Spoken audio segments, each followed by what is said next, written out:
Welcome to Recipe to Success, the show where we sit down with entrepreneurs from all different backgrounds to learn more about their journey to success.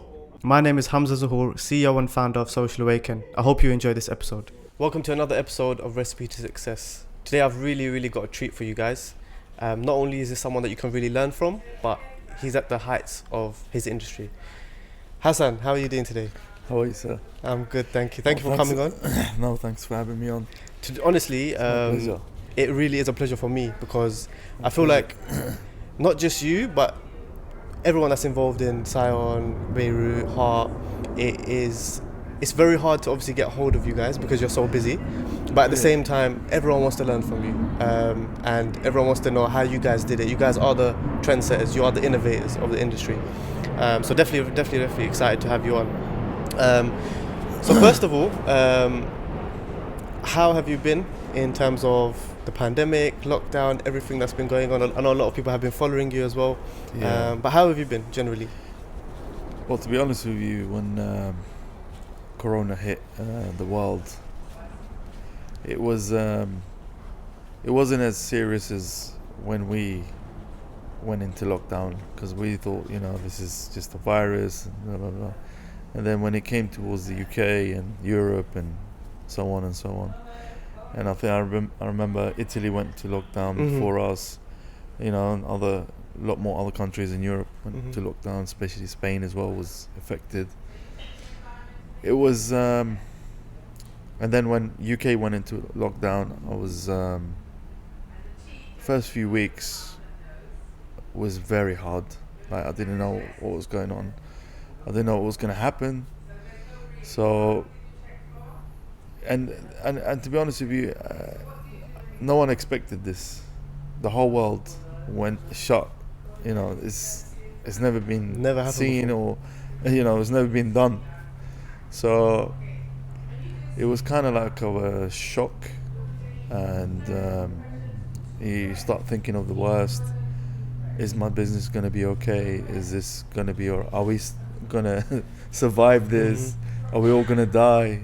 So things start, you start thinking, am I ill? Because you don't know what the symptoms are, and everyone was saying one thing, the other one was saying this. So to be honest with you, the first few weeks were probably the hardest weeks of my life, because not knowing what's going to happen, especially because your life is so fast-paced on a normal day-to-day. So and I'm not used to sitting at home and watching TV, every part of Netflix, and it was quite hard for me at the beginning. Do you think a part of you actually enjoyed it though? That the fact that you could just turn off mentally. Then, this is where I'm going to come to. And then it became more interesting. You started appreciating the little things that you never used to look at. For instance, a haircut. So that's just now it's become a luxury in the period of pandemic. I used to get my barbers to come and cut my hair every other week. It was.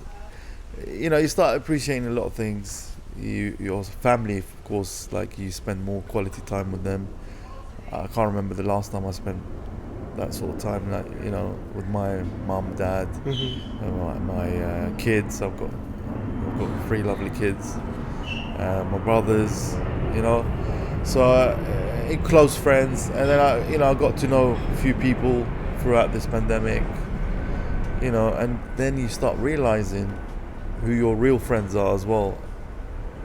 While you're in pandemic, no one calls you, no one's like, There's nothing to do. Yeah, no one's asking about you, no one's, so it made me realize a lot of things. It kind of motivated me as well, like made me more hungry. Looking at being in a position where not knowing where you're going to end up, it's not comfortable. So it made me realize there's more to life than just making money as well. Your family, your friends. So it was a blessing. For me, I think it was a blessing. You know, I always say this, that you always turn negative into positive, and it's the only way to move forward. You know, some people don't, but I believe in positivity all the way. You know, it's always been, there is no option for me.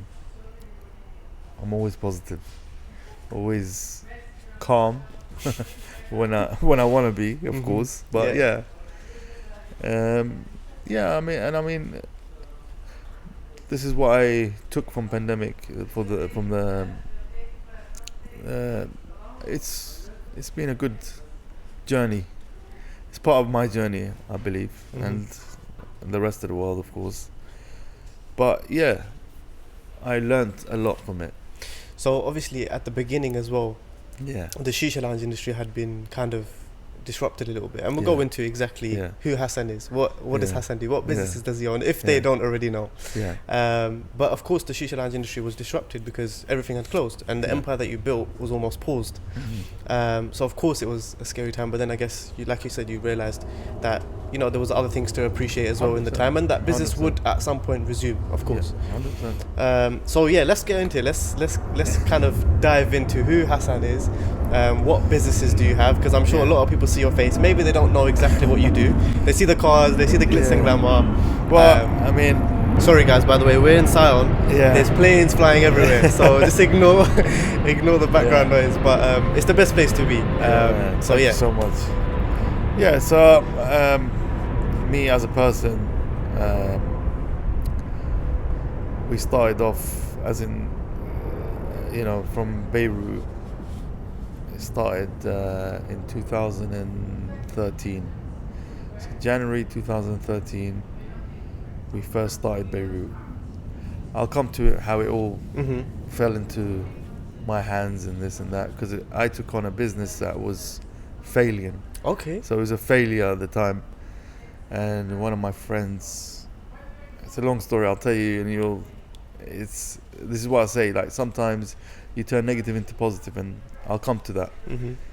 So we started off on Beirut nights. I was at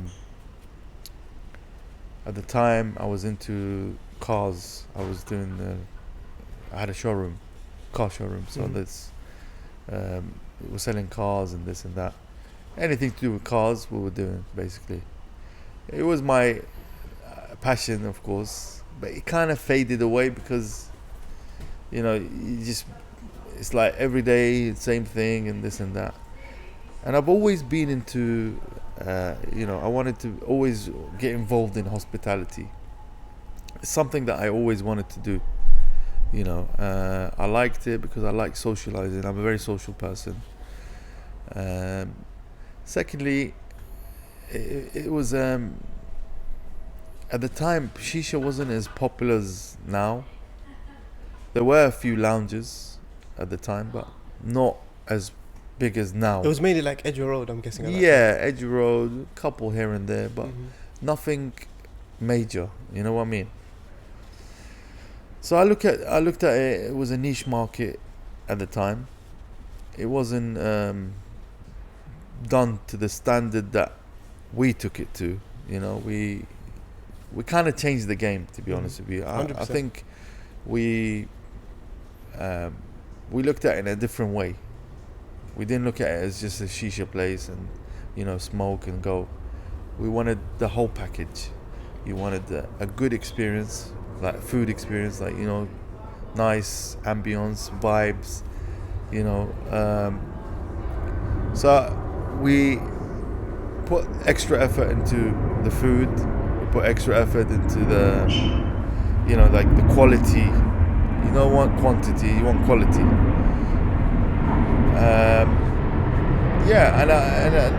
And then we looked at things by how to improve day by day. Like, not just, oh yeah, this works and that's it. You know, you always ask the customers, how's the service? How is the, you know, do you like the food? Do you like, you know, you keep asking because you won't know until you ask. Mm-hmm.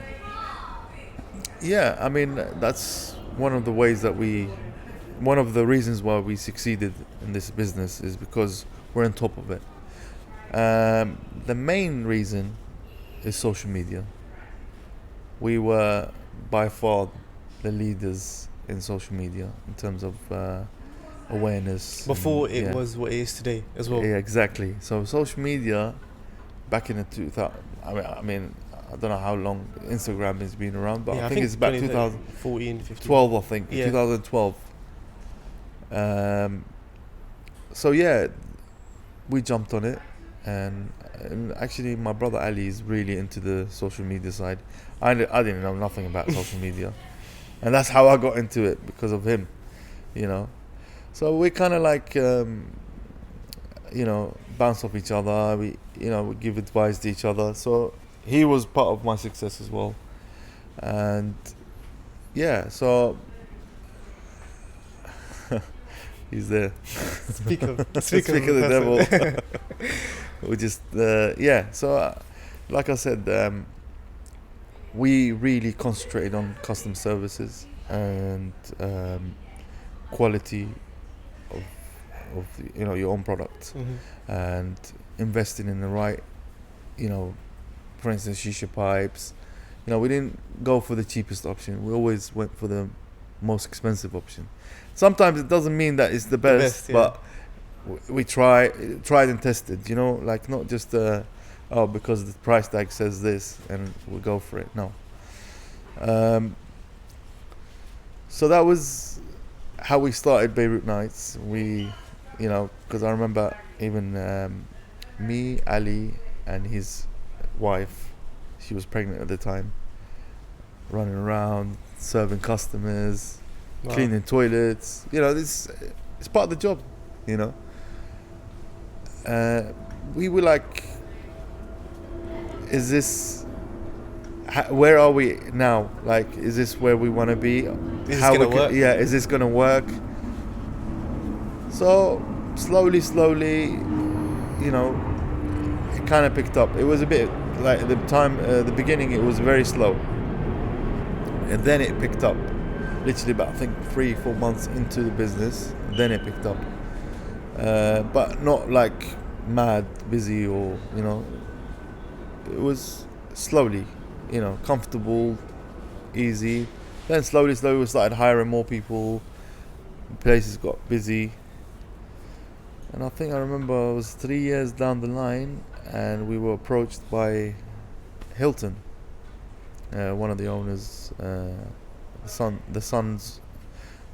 owner of the Sun.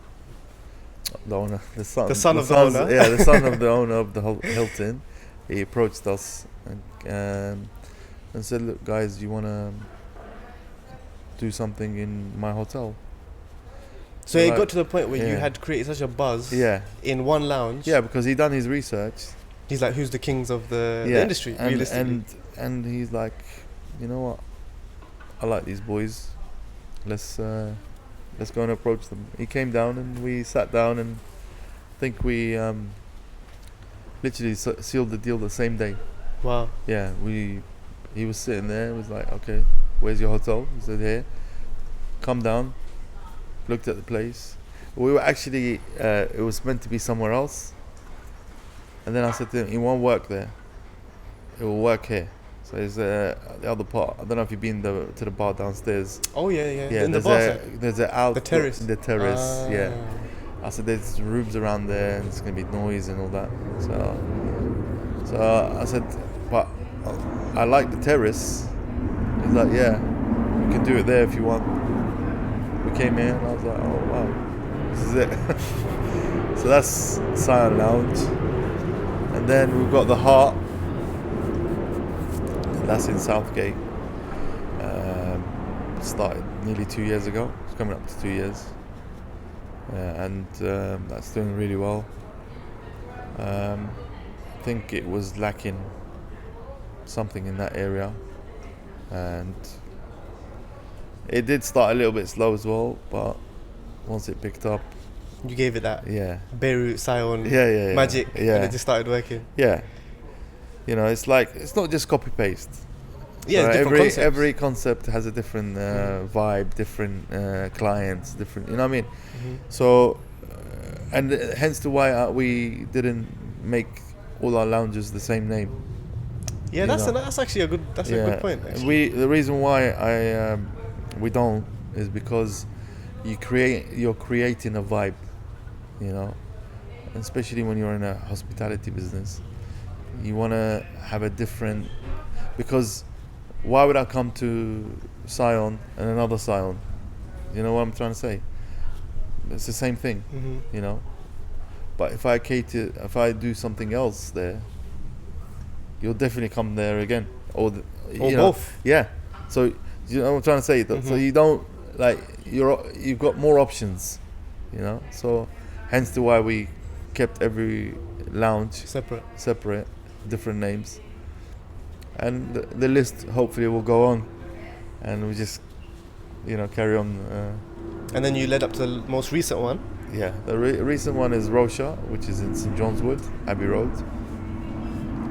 That one opened in December last year, sorry. So it's been open. Well, because of Corona. Yeah, so like that's 4 why months you lost. at the beginning of beginning of Rawsha, it was struggling in terms of getting it busy and this and that. And then we went into lockdown, and we were already struggling in terms of financial side, what? Because it's a completely different area, different concept, different clientele, different. But quarantine, like I said, it was a blessing to me. Closed. You sat down, you start restructuring in your head. What do I need to do? How do I improve? I think that was the best thing that could have happened to Rawsha, the pandemic. So when that happened, and we came back, we've never looked back since then. It's been really busy.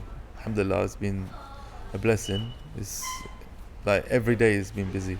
It's crazy because you literally finally had an option to just sit at home and think. Yeah. Because it's so hard probably for your lifestyle to have a clear mind even. Yeah. Because you've got so many things going on.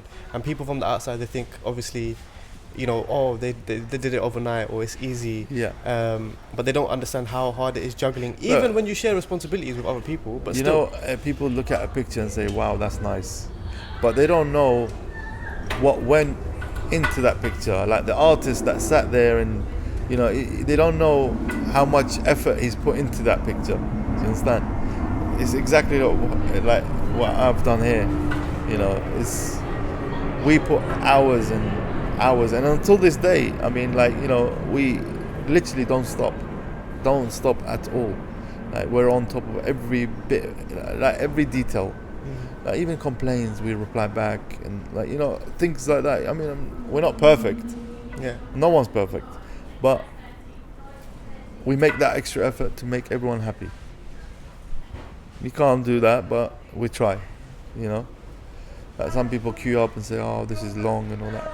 But there is nothing that I could do. Of course. Yeah. I wish I can expand. There's more money for me, but there are certain things that I cannot do, or I can not change.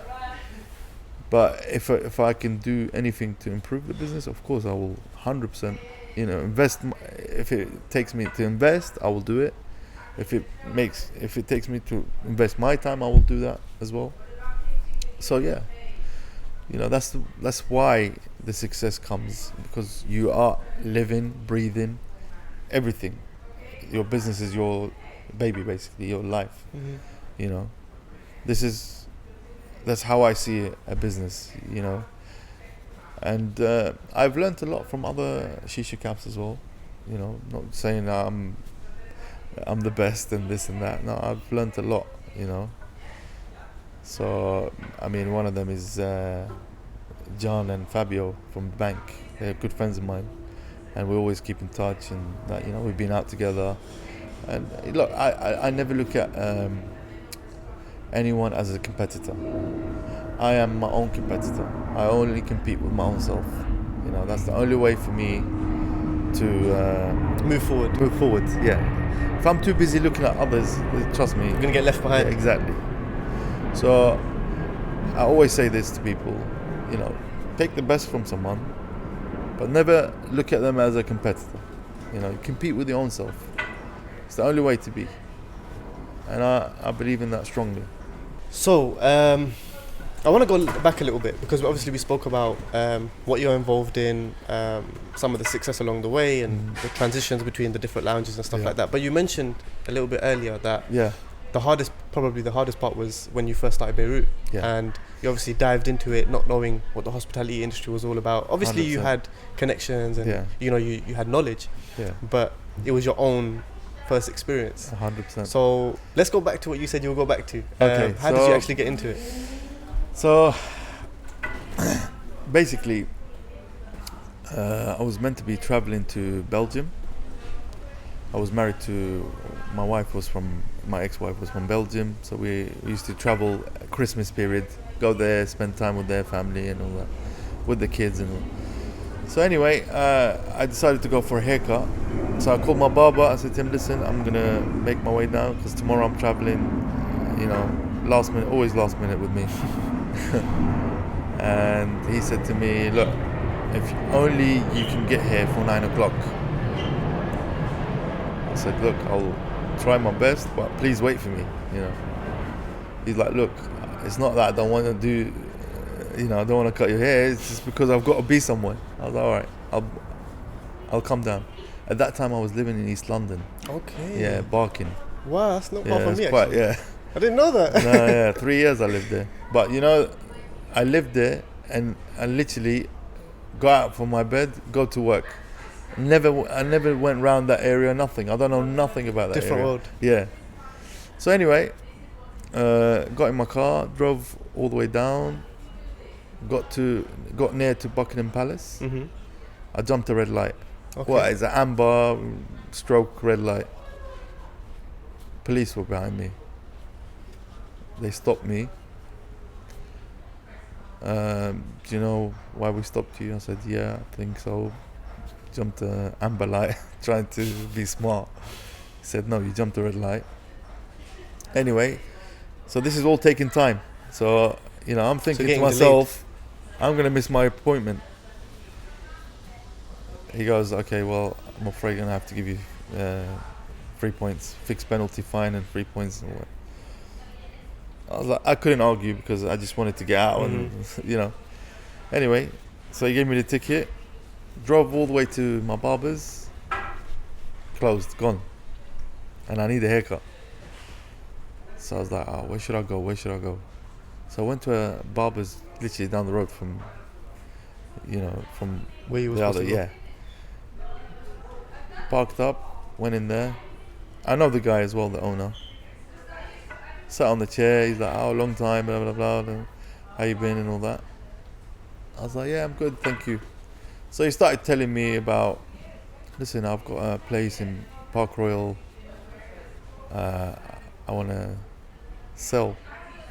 Do you know anyone? And I'm not even thinking about getting involved into hospitality. Because You're thinking about getting a haircut. yeah, I'm just thinking about having my haircut and going. Yeah. Yeah. So he goes to me, well, listen, look, can you find me a buyer because you know quite a lot of people, blah blah blah. I was like, all right, I'll try it.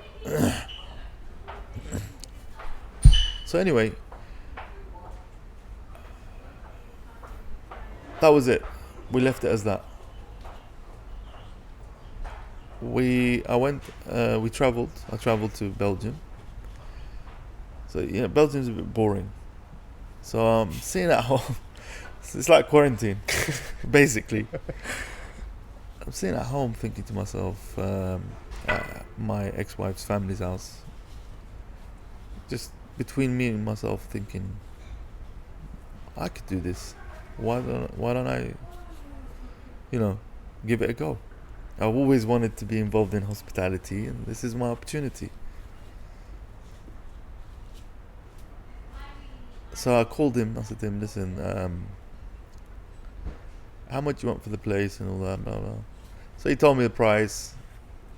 I started negotiating this and that. Then my brother was in At the time, he was in Iraq. I called him. I said, "Listen, we just bought a restaurant." He's like, "What do you mean bought a restaurant?" I said, "We just bought a restaurant. Finished. Done the deal." He's like, "We're in cars. What do you mean restaurant? We don't know nothing about restaurants." I was like, "Look, you won't know until you try."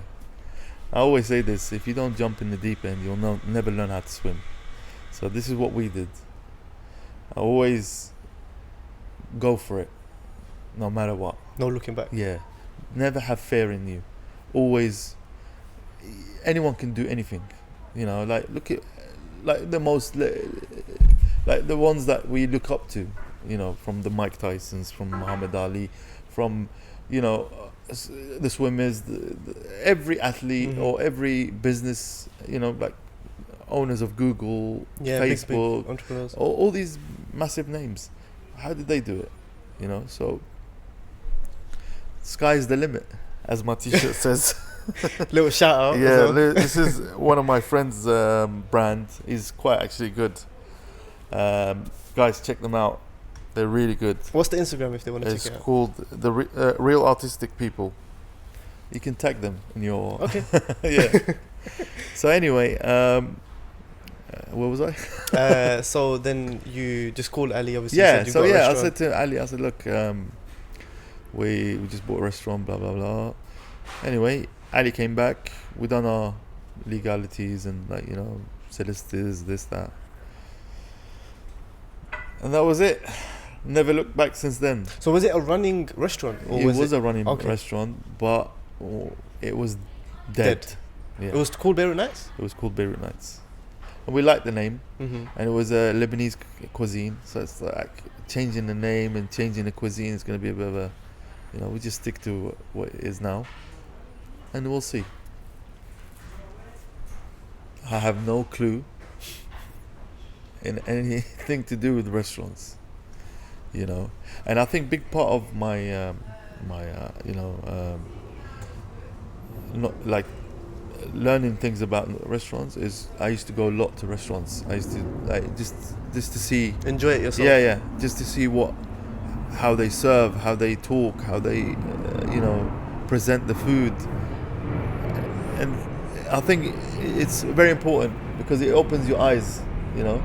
Like even now when I go to restaurants, I always look at cutleries. People think I'm crazy, details. But that's what I do for a living now. Yeah. So it wasn't an easy ride, I'll tell you that. So so when you first got involved, obviously it was a running business, so I'm guessing things were quite organized, not organized, but things were in place a little bit. 100%. But then did you keep it as a restaurant at the beginning? We kept it as a restaurant and Shisha outside. But Shisha was introduced straight away? Shisha was introduced, straight away. First, so what made you think like Shisha, this will work here? No, because I'm a Shisha smoker. So I was, believe it or not, this place, before these people took it, I drove past there and I wanted to take it. And I spoke to the landlord at the time. Yeah, and look. The world is mysterious. It works mysteriously. And we had a meeting with him and everything. And he goes, you know what, I'm so sorry, but I've already accepted this offer and it's gone, basically. So it wasn't meant to be at the time. At that time. And look, God works in mysterious ways. And look, and like I said, I got 3 points on my license, but if it wasn't for those 3 points, I wouldn't be where I am now. You wouldn't have gone to the other barber, and then you would have not had that conversation, and maybe Beirut Nights exactly. And maybe we wouldn't be here today. It's the blessing. So it is a blessing. It's been a long journey, tough, emotional, so it's not been we've had our good days, we've had our sad days, we've had our angry days. Yeah, I mean, I love I honestly enjoy what I do. Until this day, I always say I have no regrets at all. Even in anything I do in life, I don't regret it. I just call it a lesson.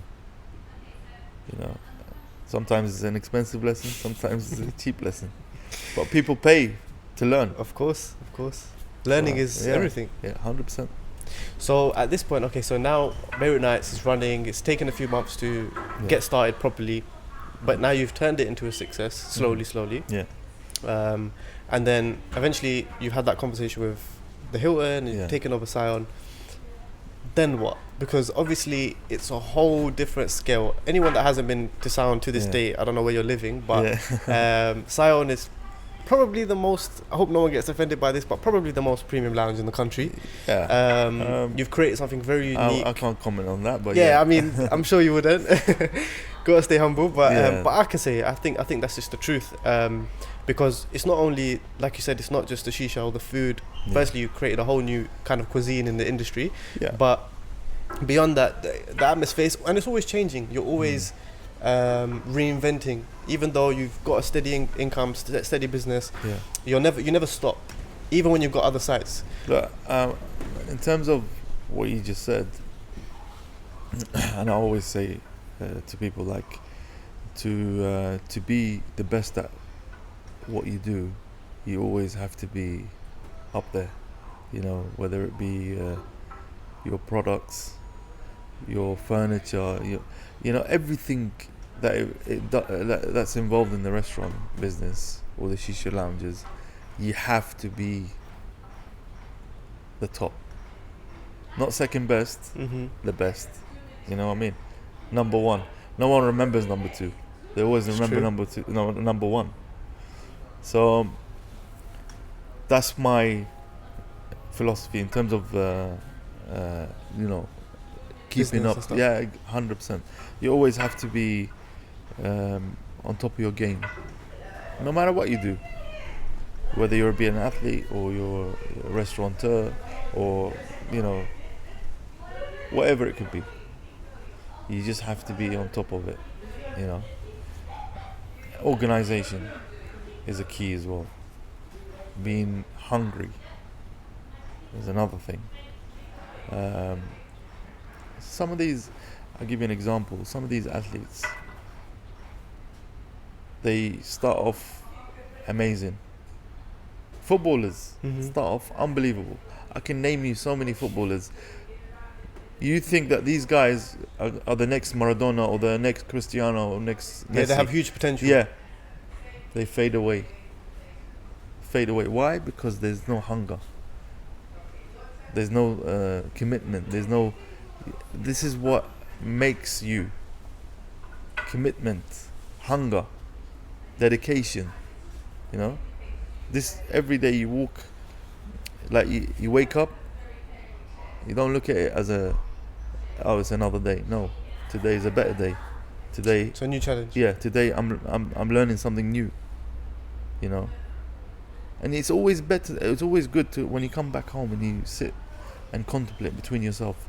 What did I learn today? What have I achieved today? You know, that's very important.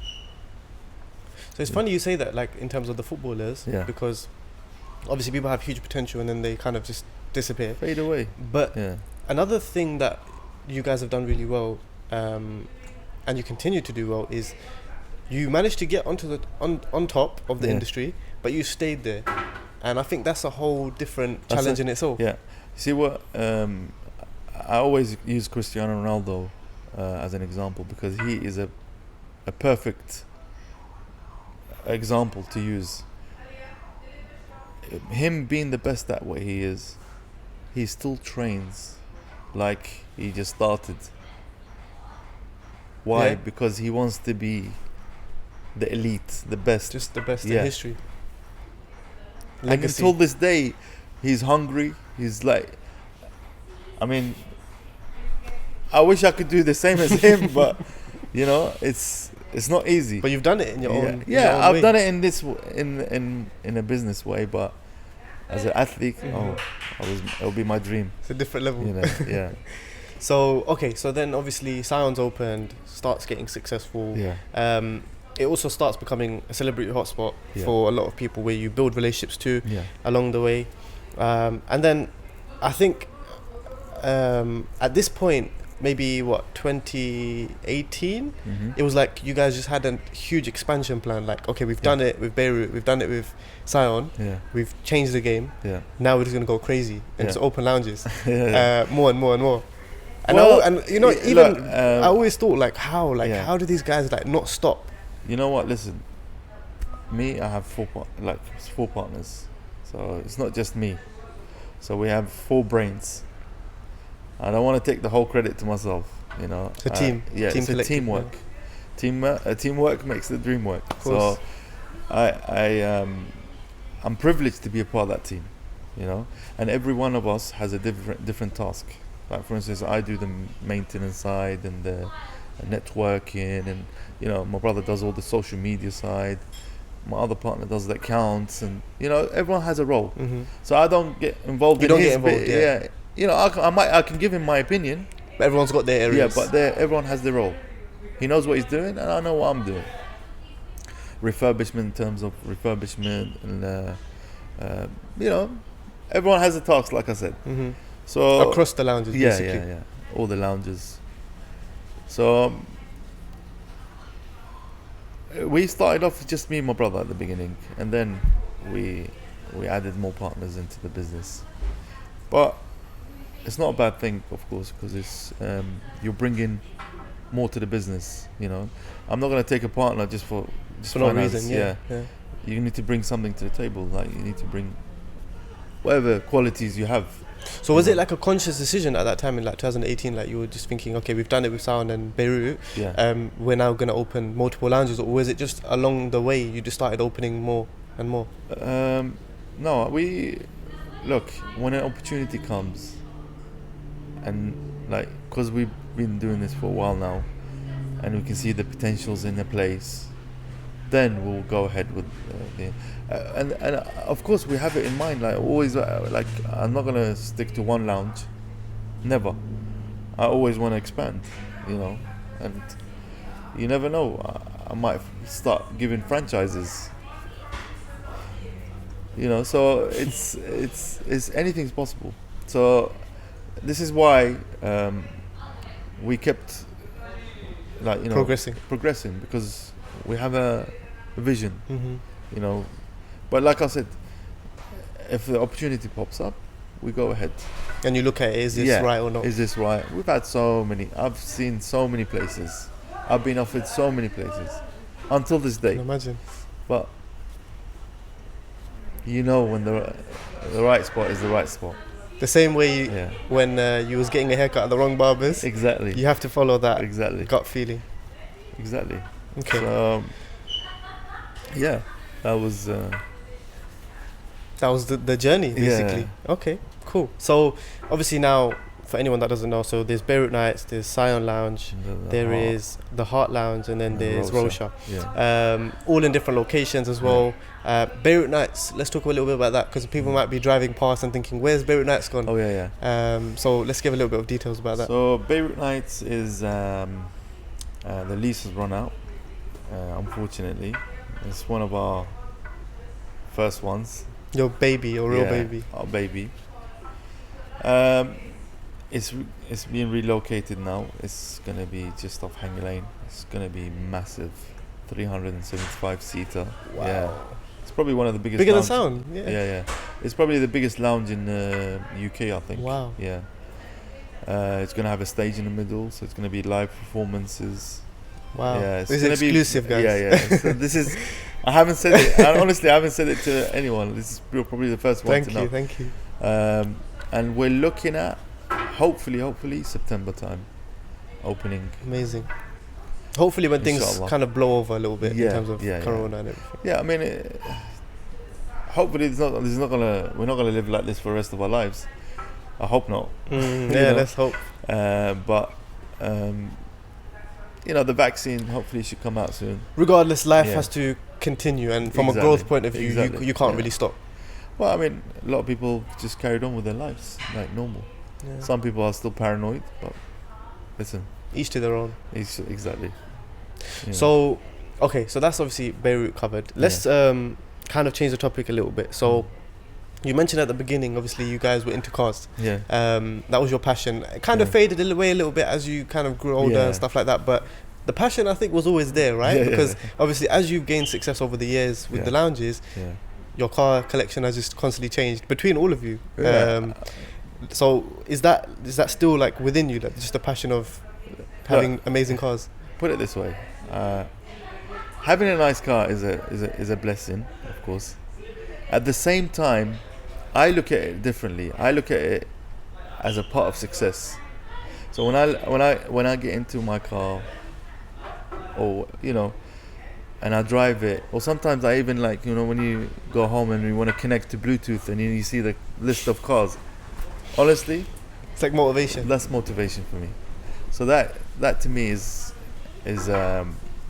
something that I enjoy and I appreciate. The success is about when you have success, you need to enjoy it. Otherwise, why do you work so hard? Exactly. My kids, I give my kids the best life. It's not about just giving them money and say, enjoy it. No, of course, you need to teach them, be there for them. It's not like. So yeah, I enjoy cars, as you know. As you can see. As people go crazy, like when you get a new car, they're just like, wow, Hassan, like what's going on? Yeah, I mean, you bought a new car, an amazing car. Yeah. For anyone that wants to see, you can go to his Instagram. During Corona, people are thinking, what is going on? Like this guy. Well, actually, that car was supposed to be picked up in January. Oh, okay. But I was in Dubai at the time, and I came back on the 28th of January. There was only a month left for the new reg, March. So my friend goes to me, why do you want to pick up the car now? You might as well wait for the new reg and then pick it up. I was like, you know what, might as well. I called the dealers. I said, look, you don't mind that? He said, no, it's fine. Anyway, wait till March. Corona hit, and then I had to wait to the dealers to open up, and anyway, it wasn't, everything, like I said, everything has a reason, and God is the best planner. And I went and picked it up literally 2-3 weeks ago, I think, something like that. Yeah. And the Instagram just went nice crazy. Car, but So you mentioned you was in Dubai earlier in the year. Yeah. Something I've always wondered as well. Like you guys have pretty much taken over the UK. Yeah. Have you ever thought about international locations, or is that something that you haven't really thought about?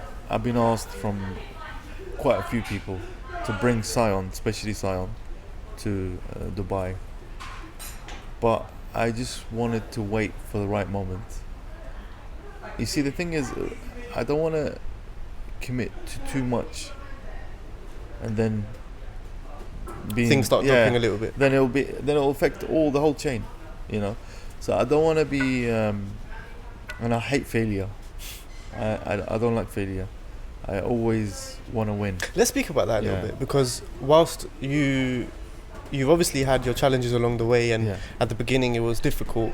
But then kind of along the way things just started working your way. Obviously you guys work very, very hard behind the scenes, and there's a reason for that. But it's like you've never really looked at a failure as an option.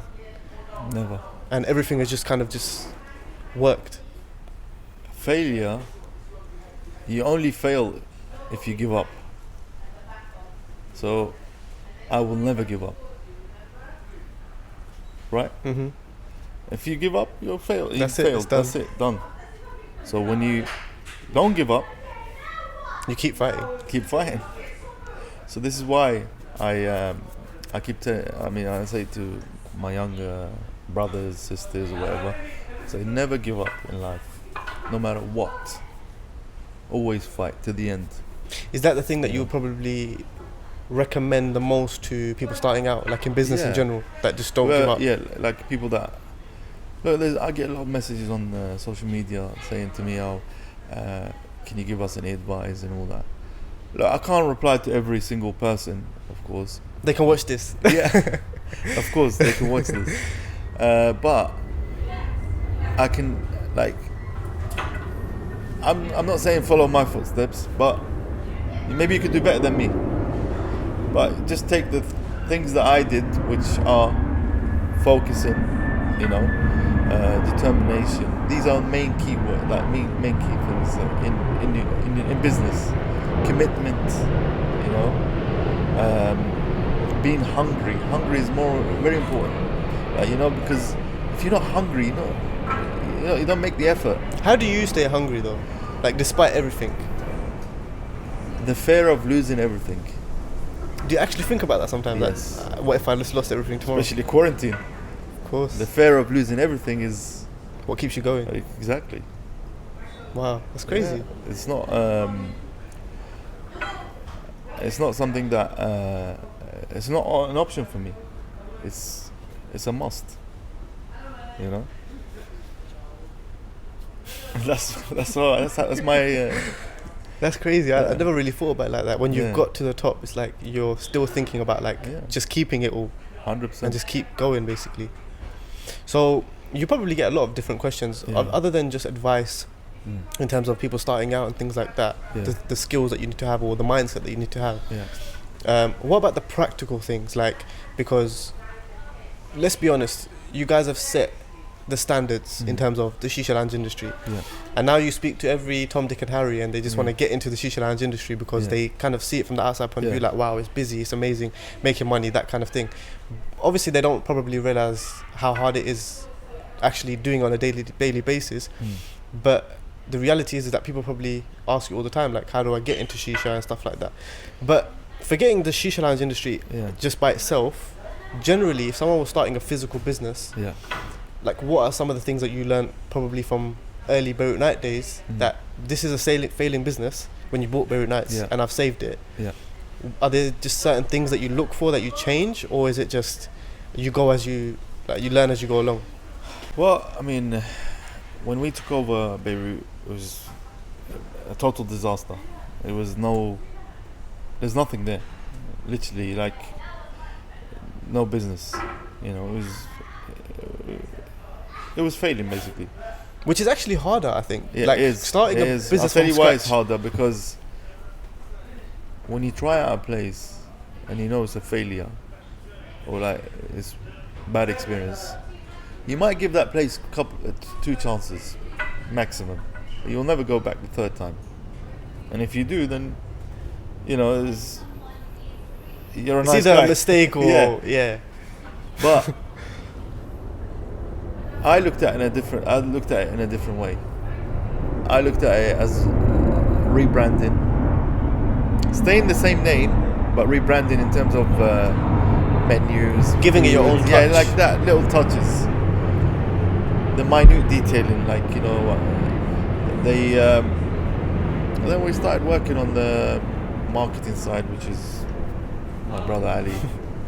He's a genius when it comes to marketing. He changed the game. Yeah.